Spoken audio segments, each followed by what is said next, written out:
Ay dati hindi ako makatulog na wala akong baril sa ulo. Bakit? Kasi marami kang kasalanan siguro na baka iniisip mo baka merong gumanti sa'yo. Nung tinanggap mo si Kristo, sabi mo, karoon ako ng mapayapang pag-iisip. Pumayapa yung kaluluwa mo. Bakit? Kasi humingi ka ng tawad sa Diyos. At tinanggap mo si Kristo. Nung tinanggap mo si Kristo, sabi ni Kristo, greater is He. No? Tinanggap mo si Kristo, no? Sabi ni Reggie, greater is He, si Kristo, who is in me, than He, yung Diablo, Espiritu ng Diablo, than He who is in the world. No? Ang mga espiritu na narito sa mundong ito. Mas makapangyarihan si Kristo, no? Sabi ko, lagi ko yung sinasabi Ako, lagi kong kinokompes yan greater is He. Si Jesus yun. Una tumanggap kay Kristo. Okay.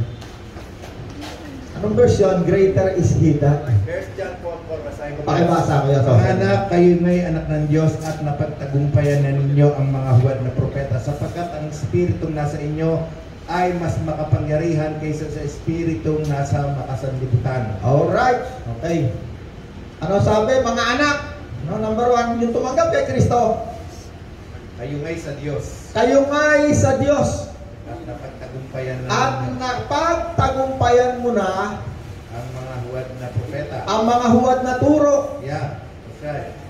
Sapagkat ang Espiritong nasa inyo Sapagkat ang Espiritong nasa sa iyo mas makapangyarihan kaysa Espiritu. ay mas makapangyarihan kaysa sa Espiritu, evil spirit. Yeah, Big E yan, tsaka small E. Yeah, Kaya nasa nga. Ang Espiritong nasa sa iyo, yung tinanggap mo, si Kristo, ay mas makapangyarihan kaysa small letter E, Espiritu, Espiritu ng demonyo na naririto sa mundong ito. Okay. Naniniwala ba kayo na ang pinakamakapangyarihang Espiritu, yung tinanggap ni Reggie, si Kristo? Amen. Mayroon pa bang mas makapangyarihan kay Kristo? Wala na. Sinabi ni Kristo, binigay na sa akin ang lahat ng kapangyarihan dito sa lupa at panging sa langit. Yeah. Kaya sabi ng Panginoon, sige, mangaral ka na. Soseng, Kuya, Pastor Soseng, Kuya, mangaral ka. Pastor, pangalan ka? Pastor Gilbert, sige, mangaral ka na. Bakit? Sabi ni Kristo, mas makapangyarihan ako na nasa sa iyo. Walang makakapinsala sa iyo. Luke 10:19. Basa ko yan, Jose. Lucas 10:19. Lucas 10:19. Yun. Binigyan ko kayo ng kapangyarihan tapakan ng mga ahas at mga alakdan at ang lahat ng kapangyarihan ng kaaway at walang makapananakit sa inyo. Okay. Ang Panginoon na nagsasalita rito, ha? Jesus, yeah. Sabi ng Panginoon, binigyan ko kayo ng kapangyarihan na apakan ang kapangyarihan ng anumang uri ng kasamaan na ang tawag ay kaaway. Yes. At walang sino man na makakapanakit sa iyo. Ay nangangako ka, naniniwala ka, ready sa pangako ng Panginoon? Pag ang Panginoon ay kasama mo, huwag kang matakot dyan sa mga mangkukulam, sa mga mambabarang, sa mga higante, sa mga anito, lahat ng mga kapangyarihan ng demonyo, huwag kayong maniwala dyan, mga duwende, mga ano yun, putulang katawan, mga manananggal, manghuhula. Huwag nyo ibibigay ang kamay nyo sa manghuhula. Dami ng huhula ngayon Huwag mo ibibigay ang kamay mo sa manghuhula. Huhulaan ka na. Kasi tinatawag sa kanya, manghuhula manghuhula siya. Pag ikaw ay naniwala sa manghuhula, ayun, magkakandaling-galing ka buhay mo. Sabi ng Panginoon sa isang taong tumanggap kay Kristo, anong tawag sa isang taong tumanggap kay Kristo? Mananampalataya, anak ng Diyos. Ligtas ang iyong kaluluwa. At bilang isang taong mananampalataya, kinaroroonan ng Espiritu ni Kristo, ang kasama mo ay ang pinakamakapangyarihan sa lahat. Wala nang mas makakapangyarihan pa kaysa sa Kanya, si Jesus. Greater is He who is in me. Amen? Okay. Ngayon, pinaupo ko itong dalawang tao para mas malinawan natin. Taong tumanggap kay Kristo, taong hindi tumanggap kay Kristo. Okay. Tutuloy lang natin yung nakaraang linggo natin, yung ating verse ng nakaraang linggo. Kasi hindi natin matapos napuputol-putol. Sabi rito sa taga-Galatia 5, nandito na tayo sa 16. Tutuloy-tuloy ko lang, 16.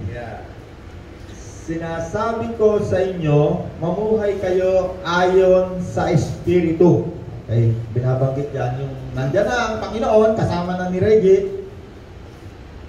Mamuhay kayo ayon sa Espiritu, hindi ninyo pagbibigyan ang pagnanasa ng laman. Okay, tumanggap na kay Kristo, tumanggap yung isa, hindi. Yung laman na yan, bago yan tumanggap kay Kristo, ang tawag sa iyo ay makasalanan. Pag wala si Kristo sa isang tao, kahit sinasabi mo pang ikaw ay mabait, makasalanan pa rin. Kasi walang taong nakaabot sa Diyos sa pamamagitan. Walang taong nakakaabot sa panuntunan ng Diyos. Kahit ikaw ay sumusunod pa sa law of Moses, wala, sabi ng Bible. Yang katawan na yan, bago tumanggap kay Kristo yan ay nagkakasala. Kami ni tatay. Bago tumanggap kami kay Kristo, lahat ng ginagawa ni tatay, baka ginagawa ko rin, hindi ko lang nagawa yung pagpatay ng tao. Siguro, yun naman si tatay, nasintensya na, nabayaran na yung kasalanan ni tatay, kasi sinasabi ko na yan. Alam naman ang lahat yan, tatay. Lahat ng ginagawa ni tatay, ginagawa ko, baka ginagawa nyo rin. Palagay ko, baka tinatago nyo lang sa asawa nyo yan, ayan na yung nagawa nyo. Pero lahat ng uri ng kasalanan, kahit ano siguro sabihin mo, baka nagawa ko, o baka nagawa nyo rin. Baka yung iba lang, marami, baka yung iba hindi. Pag nanakaw rin ako. Pag sinungaling ng babae, na lahat. Hindi ko lang nagawa, malalaki. Totoo naman yan eh. Hindi ko naman kinahihiya yan. Bakit pinariyalidad ng isang tao? Lalaki at babae. Yan ang kalagayan ng tao sa mundo nito. Kaya ang dami nating problema, samot-sari. Naawa ang Diyos sa atin. Wala tayong kapayapaan, wala tayong kasiyahan. Ang lahat ay tumungo sa kasamaan. Subalit nung tumanggap kay Kristo, nagbago. Bakit? Ang Espiritu ni Kristo na mabuti, nilalagyan ko lagi ng mabuti kasi Espiritu nandyan eh. Hindi katawan. Ang katawan ni Kristo ay nasa langit. Yun yung hinihintay natin, babalik siya sa araw. Pero ang Espiritu ni Kristo, nandito. Siya ay nakatira sa mga katawan na sumampalataya kay Kristo. Amen. Sabihin ng sumampalataya, naniniwala ka na si Kristo sa araw babalik, siya ay namatay sa krus, binayaran ng iyong kasalanan. Ikaw ngayon ay kasama ng Espiritu ni Kristo, na kasama ng Diyos. Pag Espiritu na pinag-usapan, sa Genesis pa lang, ang Diyos at ang Panginoon ay magkasama. Kaya ang Bible, hindi po pwede na hindi mo mababasa lahat yan. Kasi dito mo malalaman ang lahat ng totoo. Pagbalikan mo yung Genesis, sabi sa Genesis, likhain natin ang Diyos. O yun, nandoon na ang Panginoon. No? Sabi doon sa ating binasa ng mga nakaraang araw, isa lamang ang Diyos. Ang lumikha sa lahat ng bagay. Unang Korinto 8, 5-6, isa lamang ang Diyos, ang Ama na lumikha sa lahat ng bagay at tayo nabubuhay para sa Kanya, isa lamang ang Panginoon, si Jesucristo. Sa papamagitan niya ay nilikha ang lahat ng bagay at sa papamagitan din niya ay nabubuhay tayo ngayon. Nanay Pachi, kaya yan ay buhay ngayon sa Espiritu dahil kay Kristo. Si Kristo ang nagsusustain ng ating espiritual na buhay ngayon, ngayong oras na ito. Si Kristo rin ang salita na lumalang sa lahat ng bagay kasama ng Ama nung hindi pa siya nagkakatawang tao. Ang daming verse na sinasabi. Bakit tayo nagkakaroon ng ganitong Bible study? Para makilala natin si Kristo. malaman natin ano bang ginawa ni Kristo, anong kanyang ginagawa, anong kanya pang gagawin. Makilala natin sino ba si Kristo, ano ba siya, ano bang kaugnayan ng aking buhay sa kanya. Yun ang dahilan bakit tayo nandito. Tayo'y nakikinig ng salita ng Diyos sapagkat sa ating pakikinig ng salita ng Diyos, ang ating kaluluwa ay kumakain ng salita ng Diyos. Ibig sabihin, natututo. Yung pag-iisip na yan ay nagkakaroon ng kaalaman tungkol sa Diyos. Yun ang ibig sabihin ni Kristo, ako ang pastol ng iyong kaluluwa. Pinakakain ni Kristo ang kaluluwa natin. At yun ang dahilan bakit tayo nandito ngayon at yun ang nangyayari ngayon. Pinakakain ni Kristo ang ating kaluluwa. Sapagkat ang pagkain ng ating kaluluwa ay salita ng Diyos. Pag ang ating kaluluwa ay hindi kumain ng salita ng Diyos, maaaring yung laman na yan, pag yan ay mayroong gustong gawin, madaling makalabit yan ng pagnanasa ng laman. Yeah. Dahil ang pagnanasa ng katawang laman na yan, andyan pa rin yan. Yes. Andyan pa rin. Kahit tinanggap mo si Kristo, hindi tumanggap kay Kristo. No, kunyari ako to, lahat ng pagnanasa ng laman ko, nandyan pa rin. Yeah. Ang kaibahan ng tumanggap kay Kristo, pag yung laman na yan, basahin muna natin ano ba yung pagnanasa ng laman.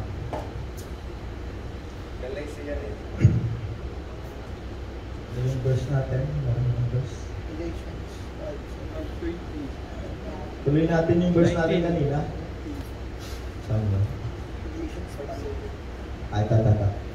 Galatia 5:17, sapagkat ang pagnanasa ng laman ay laban sa kagustuhan ng Espiritu. Yun, tumanggap kay Kristo ha. Meron ng lumalaban. Itong isa, yung pagnanasa ng laman, walang lumalaban. Kasi wala ang Espiritu ni Kristo. Ang lumalaban lamang niya sa laman na yan, pag meron niyang gustong gawin na masama, yung batas ng tao. Ano yung batas ng tao? Kunwari, gusto niya na magkaroon ng 2 babae, 3 babae. May isipan niya, naku, bawal pala sa aming batas yun, makukulong ako. Ay, ano, idolatry ba? Ano, kulong ka ron eh. Ano tayo na, pagka nag-asawa, anong dalawa na? Adultery, kulong ka ron. Pag dinimanda ka ng asawa mo, kulong ka ron, maraming nakukulong na. So, ang pipigil lang dyan sa katawan na yan, yung batas, tinatawag na batas ng tao. Pangalawa, yung morality ng mga tao kung saan siya pinanganak. Pag wala si Kristo ha, kung tao na tong isa, tumanggap kay Kristo, may lumalaban ngayon sa kanyang masamang pagnanasa ng laman. Masama eh. Pag masama, ano mangyayari? Merong lalaban. Sino lalaban? Yung Espiritong mabuti. Kaya ang tawag sa Espiritu ni Kristo, Holy Spirit. Mabuti. No? Pag yan eh, sa English mo sinabi, Holy Spirit, Holy Ghost, pa nga iba tawag dyan eh. Para mas maunawaan natin mabuti, yung katawan na yan na laman, pag dumating yung masamang pagnanasa ng kasamaan, may magsasalita, may lalaban. Sino? Espiritu ni Kristo na tinanggap niya. Okay, tingnan natin ano yung tinatawag na pagnanasa. Ano ba yung minanasa niya? Hindi may kanila magawa naman. Ako na kaya sasayin. Sapagkat ang pagnanasa ng laman ay laban sa kagustuhan ng Espiritu. Okay, ang Espiritu tinatawag dyan, yung Espiritu niyang tinanggap, si Kristo, laman, kagustuhan ng laman, laban sa kagustuhan ng Espiritu. Okay, big letter S. At ang kagustuhan ng Espiritu ay laban sa mga kagustuhan ng laman. Magkalaban ang dalawang ito. Yan. Si Kristo, Espiritu ni Kristo, laman. Ano sabi nung binasa natin? Magkalaban yung dalawa na yan. Bakit? Yung laman na yan, ang malimit na kagustuhan niyan, kasamaan kasi yan ang nature ng ating laman. Yan ang namana natin doon sa unang tao na nilikha ng Diyos na nagkasala. Magiging perfecto lang yan kapag yan ay napalitan na ng katawan ng hindi mamamatay. Sa ngayon, hindi pa tayo perfect. Pero hindi ko sinabi sa inyo na excuse pala tayo gumawa ng kasalanan na hindi. Bakit? binigyan na tayo ng patnubay na dapat natin sundin. Itong isa, hindi tumanggap kay Kristo, walang lumalaban, natural lang magpapasasaya sa kasamaan. Kung ano yung gusto niya, kung ano yung gusto namin ni tatay dati nung wala si Kristo, ay talap-talap. Sugal ka, 24 oras, ano tayo? Sugal pa lang yun. Mambabae ka. Lahat ng kasalanan, napakasarap yan sa katawan. Pero, ang dulot niyan, sabi ng Bible, ando sa nagsasabi, kalungkutan, kapighatian, sakit, kahirapan, lahat ng dilubyo yan ang dulot ng kasalanan. Hanggang kamatayan. Yan ang dulot ng kasalanan. Ngayon, may nangaral. Sino ang pinangaral? Si Kristo. May sinugo si Kristo. Sinugo si Nanay Pachi, si Pastor Sosen, si Pastor Alex. Nangaral, sinugo ni Kristo. Nakarinig ng mabuting balita. Sumampalataya, tinanggap si Kristo. Ito na yung Espiritu ni Kristo na tinanggap niya. Yan ang lumalaban ngayon habang nabubuhay tayo dito sa mundo ito. Kasi andito pa tayo eh. Kung tinanggap natin si Kristo tapos bukas namatay na tayo, wala lang problema. Wala na tayong problema. Pero andito pa tayo sa lupa. Yan ang laki natin ngayong problema. Bakit? Ang laban na yan, andyan pa rin minsan yung masamang pagnanasa. Pero, ang kakaiba, meron na ngayong lumalaban. Anong lumalaban sa masama? Natural, mabuti. Yung espiritong tinanggap niya na mabuti. Hindi katulad nung hindi tumanggap kay Kristo, walang lumalaban sa loob. Ang lumalaban lang, yung isip na batas ng tao na masama, bawal, at yung kanyang moralidad. Lahat ng tao meron nun. Depende na kung mataas o mababa. Magkalaban ang dalawang ito, kaya napipigilan kayo sa paggawa ng ano? Ay, kung masama ang gagawin mo, kaya ka napipigilan. Kasi pag gagawa ka ng masama, yung Espiritu ni Kristo na mabuti, na tinatawag kong holy, ano tawag nyo sa mabuti? Ano ang English sa mabuti? Anong English sa holy? Ang Tagalog sa holy? Banal. Banal. Santo. Ano ibig sabihin ng banal at santo? Mabuti. Ayaw niya ng kasamaan.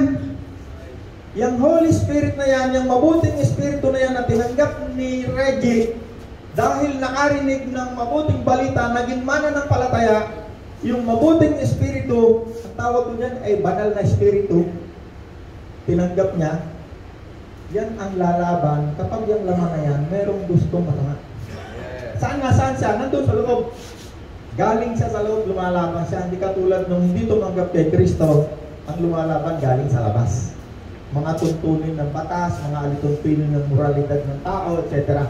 Yun ang lumalaban. Kaya pag walang nakakakita, naturalmente gagawa ng kasamahan. Itong isa, kahit walang nakakakita dyan, dahil nasa loob ang lumalaban sa paggagawa siya ng masama. Si Kristo, ang tawag ko, banal. Ang banal ng Diyos. No? Di ba ang tawag kay Kristo? Ang banal ng Diyos.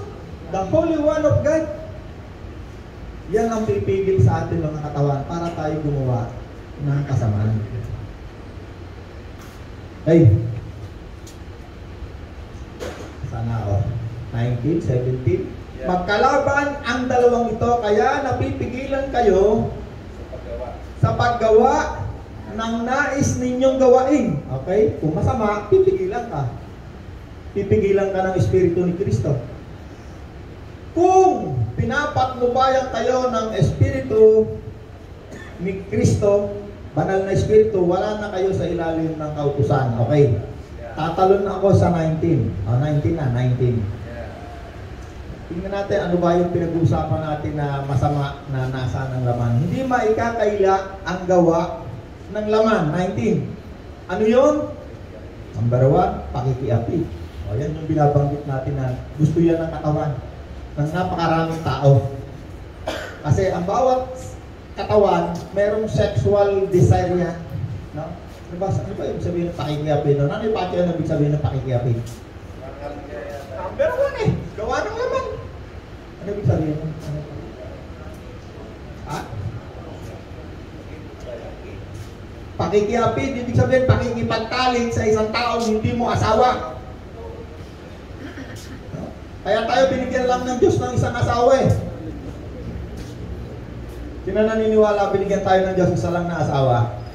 Eh kasi sabi ni Duterte, bakit si Dominica napakaraming asawa? Hindi naman tayo hari eh. Kung yun man eh, binigay sa kanya, tanong dahilan, wala na tayo ron. Basta tayo, as for me and my house and my family, isa lang ang binigay sa akin ng Diyos na asawa. Eh isa nga lang asawa, hindi ko na malak kung anong gagawin ko. Eh, dalawa pa, hindi lang, nakahanap. Baka tumalo na ako. Masarap pag may asawa babae. Natay na. Nako, tapos tatay, yun na yun sa isang asawa, no? Una, ang gustong-gusto ng katawan na yan, hindi ako nagsasabi niyan, ha? Bible to, ha? Baka sabihin nyo, naku, Iskarola, napakalaswa ng utak. Hindi. Ito ang katotohanan. Ang lahat ng katawan ng tao, kaya yan ay binigyan ng Espiritu kasi hindi natin kayang labanan ng katawan niya. Yeah. Kung wala si Kristo sa katawan natin, ang unang-una natin gagawin, makikiapig. Tingnan niyo yung mga taong di naniniwala kay Kristo. Punta niya sa party, puro drugs yan. Maya-maya nagkaasawahan na yan, palit-palitan niya, nagkaasawahan lang sila.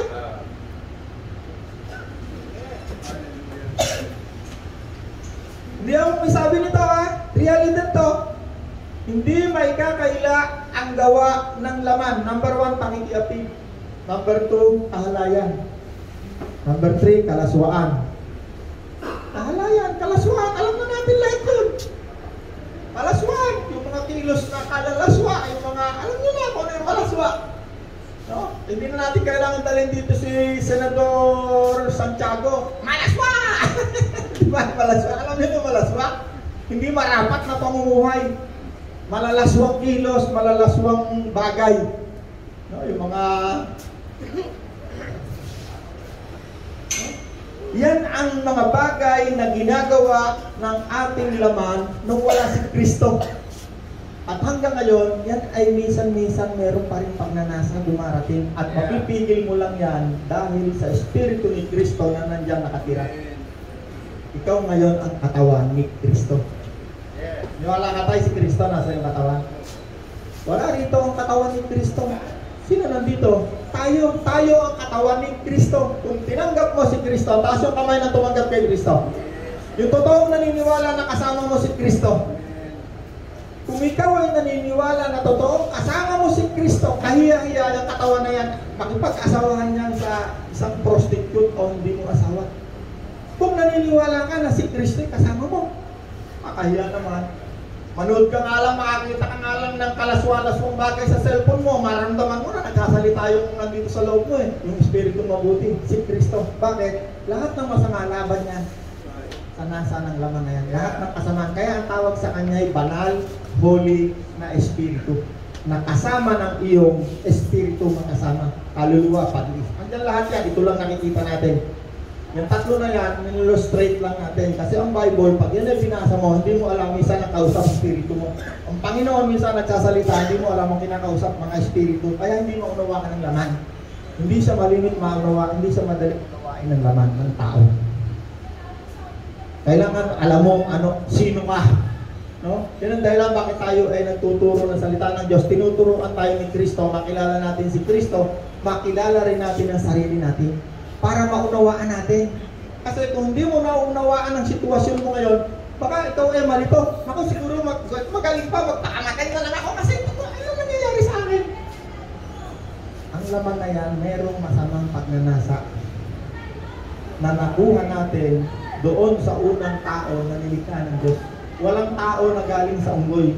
Lahat ng katawan ng tao, nilagyan ng Diyos ng kanyang Espiritu.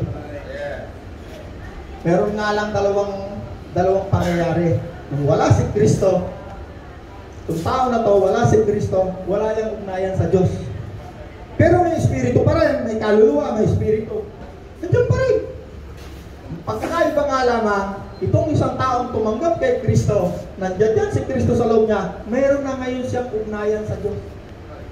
Nakikipag-usap, nakakatawag na ngayon si Reggie, Ama kong Diyos, dahil sa anak ng Diyos na si Jesus na nandyan. May naunawaan tayo? Tuloy pa natin. Para maunawaan natin ano yung minsan kahit tinanggap na natin si Kristo pero nararamdaman pa natin.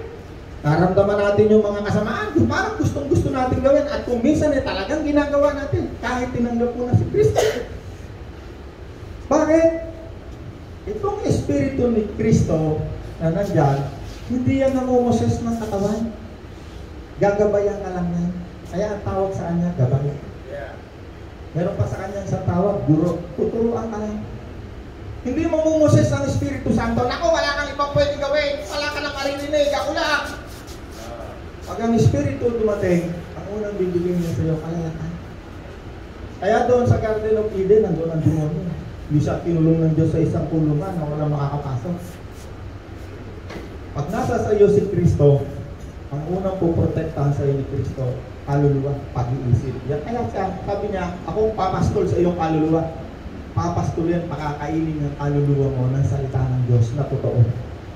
Kasi yung katotohanan, yan ang lalaban para yung katawan na yan gumawa ng totoo. May nalintindihan tayo kahit pa paano? Meron pa, marami. Anong masama na pinag-uusapan natin na nasa ng laman? Pagkiyapid, kahalayan, kalaswaan, pagsamba sa Diyos-Diyosan, pangkukulang. Tingnan natin yung pagsamba sa Diyos-Diyosan. Tingnan nyo lahat ng mga yung tinatawag mga albularyo. Punta kayo sa bahay na napakaraming Diyos-Diyosan, mga rebulto na napakarami. Wala pa akong nakita ng albularyo na walang napakaraming Diyos-Diyosan. Hindi lang albularyo, pati taong mga reliyoso. Lumaki ako sa isang reliyon na kailang laki ng mga Diyos-Diyosan, tanda makalaki. Pero pagdadating ng piyesta, nag-iinuman lahat, naglalasing, mamaya, patayan, maya-maya. Bakit? Yun ang gawa ng isang taong wala ang Espiritu ni Kristo. Mga reliyoso ha? Reliyoso. Mga sabi nila, mananampalataya daw sila. No? Ito ang tunay na mananampalataya. Paano siya naging tunay? May isinugo si Kristo, nangaral ng mabuting balita, naniwala, nanampalataya. Yun ang tunay na pananampalataya. Siya ang tunay na mananampalataya. Naniwala sa mabuting balita ng kaligtasan kay Kristo. Maraming tao hindi tinatanggap si Kristo. Ang tawag niya sa sarili niya, mananampalataya. Sila raw ay direkta sa Ama. Hindi, kami direkta. Nakakausap kami ng Ama. Pero si Kristo wala kaalang-alang. Kahit tao lang si Kristo. Hindi, direkta kami sa Ama. Nakakausap. Sa isip-isip ko lang, ang nakakausap mo, demonyo. Ayaw ko lang direkto eh. Tuwan-tuwa marami akong nakakausap. Diretso kami sa Ama. Para bang ibig sabihin na diretso siya kay Duterte, hindi na dumadaan kay Bongo.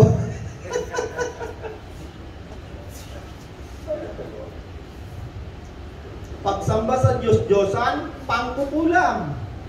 Pagkapot, pagkagalit. Ano tayo na? Pagkagalit. Pag ikaw ay galit, naku, papatay ka ng tao. Tama tayo na? Galit ka, ay naku, papatay ka ng tao. Lahat ng yan, gagawin niya ng laman ng katawan. Lahat ng kasamaan niya, gagawin ng katawan. Laman. Pero dadaan yan sa pag-iisip, kaluluwa. Kaya ngayon, meron na tayong kasama. Yung kaluluwa na ngayon na yan, i-influensyahan na ngayon yan, tuturuan ng Espiritu ni Kristo. Yung kaluluwa na yan, hindi niya alam kung anong iniisip ng Espiritu. Nasa Bible yan, napakaraming verse na. Pero alam ng kanyang Espiritu ano laman ng kanyang kaluluwa. Ang Espiritu niya, Espiritu ni Kristo ay isa na. Kaya niyang influensyahan ngayon ang kanyang pag-iisip. Paano niya influensyahan? Number 1, papastulin muna yan ni Kristo. Hindi biglaan, hindi yan tuturuan niya ng Panginoon. Pero pag ikaw nagbabasa ka ng Bible mo, yung iba, mabilis turuan. Mabilis turuan ng Panginoon. Yung iba naman mabagal kasi yung iba asa lang sa kain ng kung sino lang naririnig. Kaya kailangan meron tayong tinatawag na devotion. Ibig sabihin ng devotion, ikaw mismo kakain ka sa Panginoon. Magbasa ka ng Bible. Kaya ako namimigay ng Bible eh. Basta ka, kapira-kapiraso lang. Panalangin ka, Panginoon, turuan mo. Lord ka. Tingnan mo, pagbasa mo, ang Panginoon mismo ang tuturo sa iyo. Ibig sabihin ng pinapakain niya ang iyong kaluluwa. Bakit? Ang Panginoon ang dakilang pastol. Itong si Pastor Soseng, ang salitang pastor, Pastor Alex, yung salitang pastor, galing yan sa salitang pastor, nagpapastol ng kaluluwa. Ang dakilang pastol, walang iba kung hindi si Kristo. Amen. Okay. Sino tumanggap kay Kristo? Ang ating pastol ng kaluluwa ay si Jesus na nanadiyan sa inyo. Number 2, huwag niyong kalilimutan, kasama ninyo si Kristo. Kasi yan ang pagkakaiba ng isang taong hindi alam kung ano yung Espiritu ni Kristo, nasaan siya, anong papel niya. Kailangan malaman mo, si Kristo mismo, ang Espiritu niya ay kasama mo. Bakit? Pag kasama mo si Kristo, mahihiya kang dalahin si Kristo sa paggawa ng kahalayan. Ayan, ito mga binabanggit dito. O, tutuloy ko pa. 20. Pagsamba sa Diyos-Diyosan, pagkukulang, pagkapuot, pag-aaway-away, pagseselos. Away-away, pagseselos, no? Maraming tao, yung selos, nako. Pero tao, pagka si tatay kaibigan ko, kailangan yung kaaway ko, kaaway mo rin. Ako, kung hindi, gagalit siya, nagseselos. No, isa yun sa tinatawag na pagsiselos, no? Hindi lamang sa babae o sa mag-asawa. Ang binabanggit dito pagsiselos, yung asawa mo, kaaway mo, dapat ay kaaway mo rin. Kung hindi, ako, pagka-away-away, nag-aaway-away. Sabi ng Bible, bakit ba kayo nag-aaway-away? Kasi meron kayong gusto na hindi nyo magawa. Kaya't kayo'y nag-aaway-away. No? Meron silang mga personal na kagustuhan. Nakikita sa isang tao, uy, isang tao na to, ang ganda ng kotse, kailangan magkaroon din ako. No? Nagseselos siya. Naiinggit. Pagkainggit, nandito rin yan eh. Pagsamba sa Diyos-Diyosa, pag-aaway, pagseselos, pagkakagalit, kasakiman, pagkakampi-kampi, pagkakabahabahagi, kasakiman. Ako po yung kasakiman niya ng isa sa ano ibig sabihin ng sakim, yung greed. Kasi na kanya gusto pang makuha. Greed, meron kang kasakiman, hindi lang yan sa pera. No, kalimitan sa pera yung, alam mo yung sa taong sakim sa pera, hindi napupuno yan. Ang kasakiman ay katulad ng libingan. Hindi yan napupuno.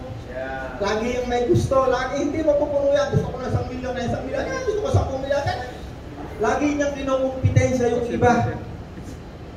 Gusto niya siya yung nasa number 1. Nasa tuktok. Gusto niyang maging mataas.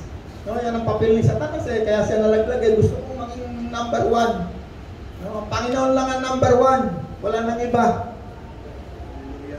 Pagsiselos, pagkakampi-kampi, pagkainggit, pagpatay, paglalasing, walang habas na pagsasaya at iba pa na katulad nito. Pati paglalasing. Masarap tayo paglasing. Dati ka naglasing. Gusto ko yan. Tinarita natin lasing go. Naalala niyo? Baka hindi nyo alam, pati yung serum ng gamot sa upo, nilalaklak namin na kasi gusto lagi, amat lagi. Lalasing ka, alak, maraming nakakalasing na bagay, maraming gamot na nakakalasing. Yan ang gusto ng laman. At pag yung laman na yan, lagi yung naa-addict yan sa lahat ng uri ng kasamaan. Kapag ang isang tao ay gumagawa ng kasamaan, ang sabi ng Panginoon, ikaw ay alipin ng kasamaan. Pero tayo tinubos na sa pagkaalipin. Binayaran, nakalaya na. Number 1 ginawa sa atin ni Kristo, pinalaya na tayo sa pagkaalipin sa kasamaan. Kaya ngayon, pinapaalam sa atin ng Panginoon, ano ba yung kasamaan na yan para maunawaan natin? Para maunawaan natin ang sitwasyon natin ngayon. Meron na ngayong lumalaban. Kung kayo ay tumanggap tunay kay Kristo, ang katunayan na tinanggap nyo si Kristo, kapag kayo gagawa ng dati nyong ginagawang kasamaan, may nagsasalita, meron kayong nararamdaman. May lumalaban.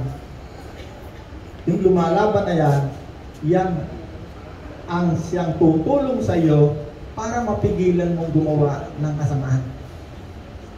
Ginagawa kayo? Ngayon, paano naman isang tao na hindi tumanggap kay Kristo? Kapag dumating yung nasa ng kanyang laman, walang lalaban, walang pipigil. Ang pipigil lang dyan sa paggawa ng kasamaan, kung talagang masama, kung halimbawa ay adultery, yung mga tao nakakakita. Pero pag wala nang nakakakitang tao, wala na yan. Free flow yan. Ibig sabihin, natural yan gagawa, magpapasasa yan. Alam niyo ano ibig sabihin ng pasasa? Yung napunta sa impyerno, yung mayaman? No, kahit alam niya, nandoon ang salita ng Diyos. Alam niya ang salita ng Diyos eh. Pero ayaw niyang maniwala. No, yung si Lazaro, taka yung mayaman, ano sabi nung kausap niya doon sa langit? Si Abraham, amang Abraham, sabi sa kanya, di ba ikaw ay nagpasasa? Bakit si Abraham ang nandun nakita niya? Kasi ang Panginoon mismo nagkukwento ron. Ang Panginoon hindi pa namamatay at muling nabuhay. Ngayon, pag ikaw ay namatay, ang makikita mo si Kristo, yung katawan ni Kristo. Yung katawan mong laman, nakasama ng Espiritu ni Kristo, sabi niya, gagabayan kita papunta sa langit. E-escortan kita papunta sa langit. Kaya makakarating ka sa langit. Bakit? Kasama mo si Kristo. Tinaniniwala sa inyo, pag namatay ang katawan na yan, pupunta tayo sa langit. Paano tayo pupunta? Ano sasakyan natin? Ang Bible, punong-puno ito ng misteryo. Ibig sabihin ng misteryo, hindi mo kayang paliwanag. Mula Genesis hanggang Revelation, puno ito ng misteryo. Kaya kailangan ikaw ay maging isang mananampalataya para maunawaan mo. Ibig sabihin ng misteryo, isang bagay na hindi mo kayang ipaliwanag. Halimbawa, Genesis, lumalang ang Diyos ng lahat ng bagay. Paano mo papaliwanag? Pero yung hindi naniniwala kay Kristo, kayang paliwanag eh. O Big Bang Theory. O million years, nagbungguan ng planeta, nagkaroon ng bakterya. O yung unggoy, million years, nagkaroon ng evolution, naging tao. O may paliwanag sila eh. Detalyado, kaya nila ipaliwanag. Pero ang mananampalataya, sa pamamagitan ng kanyang pananampalataya, kanyang naunawaan paano nilikha ang lahat ng bagay. Nilikha ang lahat ng bagay, nilikha ito ng Diyos sa pamamagitan ni Kristo na kanyang kasama. At siya'y nabubuhay para sa Diyos. At siya'y nabubuhay ngayon dahil kay Kristo. May pagkakaiba, no? Isa lang ang Diyos. Ang Ama, na lumikha sa lahat ng bagay. Pagka si Kristo ay kasama mo, tuturuan kanya ng mga bagay na hindi naunawaan ng iba. John 17:3. Ito ang buhay na walang hanggan. Sino may gusto ng buhay na walang hanggan? Yes. Ano sabi ron? Ito ang buhay na walang hanggan. Basahin mo, Rod. Kuya Sase, paki. John 17:3. Ito ang buhay na walang hanggan. Ang makilala kanila, ang iisa at tunay na Diyos, at makilala si Jesucristo na iyong isinugo. Amen. Ito ang buhay na walang hanggan. Ang makilala mo, ang makilala natin, ang tunay na Diyos, ang Ama, at si Jesus na iyong tinanggap na tagapagligtas. Kita ninyo, hindi walang conflict sa Bible. Walang conflict. Magko-conflict lang yan pag tinayuan mo yung doktrina ng ng sekta mo, tumayo ka sa sekta mo, magkakaroon ng conflict. Kasi pag sinabi mong doctrines, ililibro nila yan. Rule number 1, rule number 2. Ang Espiritu Santo, hindi natin maililibro. Hindi mo kayang masterin ng Espiritu Santo. Napakalawak, parang dagat. Yan ay mauunawa lang, pero hindi mo kayang ilibro. Pag nilibro mo yan, pag nilibro yan ng sekta ng isang religion, ibig sabihin, hindi na tayo lalampas dyan kasi nakalibro na. Eh, lampas nga. Hindi kayang ilibro. Doon nagkakaroon ng problema.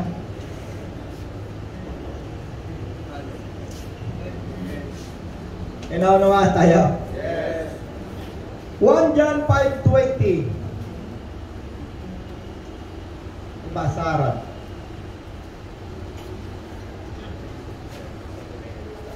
John 5:20. At nalalaman nating naparito na ang anak ng Diyos at binigyan niya tayo ng pangunawa upang makilala natin ang tunay na Diyos. At tayo'y nasa tunay na Diyos. Sa kanyang anak na si Jesucristo, siya ang tunay na Diyos at buhay na walang hanggan. At At binigyan niya tayo ng pangunawa, understanding. Yes. Upang makilala. Upang! Alam niyo yung understanding, ano? Iba yung wisdom, iba yung knowledge, iba yung understanding. Yung wisdom, naghahati-hati pa rin yan. Wisdom, karunungan galing sa Diyos, karunungan galing sa diablo, karunungan galing sa tao. Ang understanding o pangunawa na tinutukoy dito ay galing yan sa Espiritu ni Kristo. Iba yung understanding, no? Pag tumingin ka sa dictionary, iba-iba ang meaning niyan. Pag pumunta ka sa definition ng bawat sekta ng mga reliyon, iba-iba rin ang meaning niyan. No? Meron nagsasabi na ang wisdom daw ay application ng knowledge. Pwede yun. Wisdom galing sa tao. Pero yung wisdom na galing sa Diyos, no? Meron kasing wisdom na galing sa demonyo eh. Sabi ng Bible, ang Bible lang magdi-define. Kapag ang karunungan na galing sa iyo, makasarili. Sabi ng Bible, galing sa demonyo. Hindi galing sa Diyos. Pero, kaya mo i-search, ang karunungan na galing sa Diyos, higit sa lahat, ito'y mapagpatawad, mapagmahal, maraming definition. Pero ang karunungan na galing sa diablo, isa lang ang definition, makasarili. Ibig sabihin, halimbawa, yung sekta ng religion niya, dapat tayo kunin mo lahat yung ikapo niya. Bakit? Para sa aming sarili, para sa aming grupo. Hindi pa, pero pag lumapit ang ibang tao, hindi pwede. Kami lang to. Makasarili. Ang pag-ibig, yan para sa lahat. Ang karunungan na galing sa Diyos, makikita mo kung yan ay galing sa Diyos o galing sa tao, kapag yan may pagmamahal, may pag-unawa, mayroong pagmamahal, pag-ibig. Kasi ang Diyos ay pagmamahal. Ano sabi? 1 John 5:20, at nalalaman namin na naparito ng anak ng Diyos at binigyan tayo ng pangunawa upang makilala natin ang tunay na Diyos at tayo ay nasa tunay na Diyos sa anak na si Jesus. Maraming mga doktrina, hindi kaya tanggapin yan. Salita ng Diyos yan, puro yan. Walang halong yan. Walang halong pampaalsa. Ang tawag ng Panginoon, mag-ingat kayo sa mga pampaalsa. Ang ibig sabihin ng pampaalsa, kapag nagtuturo religion, punong-puno yan ng pampaalsa. Dadagdagan niya yan. Kaya sabi ni Apostol Pablo, ang nagsugo sa akin ay si Kristo at hindi ako magsisinungaling. Si Pablo ay isang napakatinding religyoso. Alam niya lahat ng doktrina ng reliyon. Pero sabi ni Pablo, hindi ako magtuturo ng tungkol sa reliyon. Ang ituturo ko lamang ay tungkol kay Kristo. Upang ang inyong pananampalataya ay masandi sa kapangyarihan. Hindi sa karunungan ng tao. Amen! Hallelujah! May natutunan tayo? Tayo tayo. Tayo na raw. Sabi nyo. Next week ulit. Aming Diyos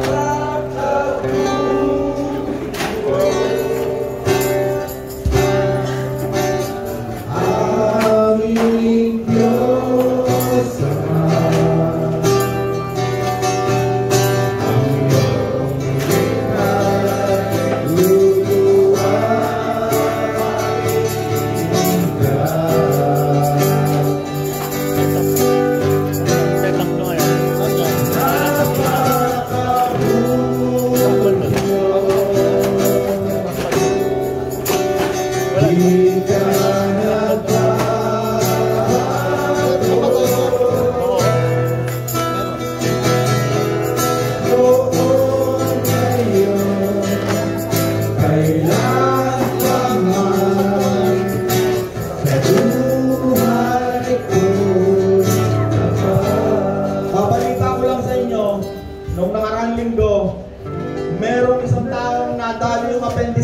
hindi makalabas ng ospital. Kulang pa yung kabuhayan niya para ibayad. O tayo, tumulong tayo kahit papano. 2,500 o 5,000 yata. Bigay natin. Yun ang ibig sabihin ng pagmamahal. Hindi lang ang grupo natin, kahit sa religion na may pangangailangan. Yun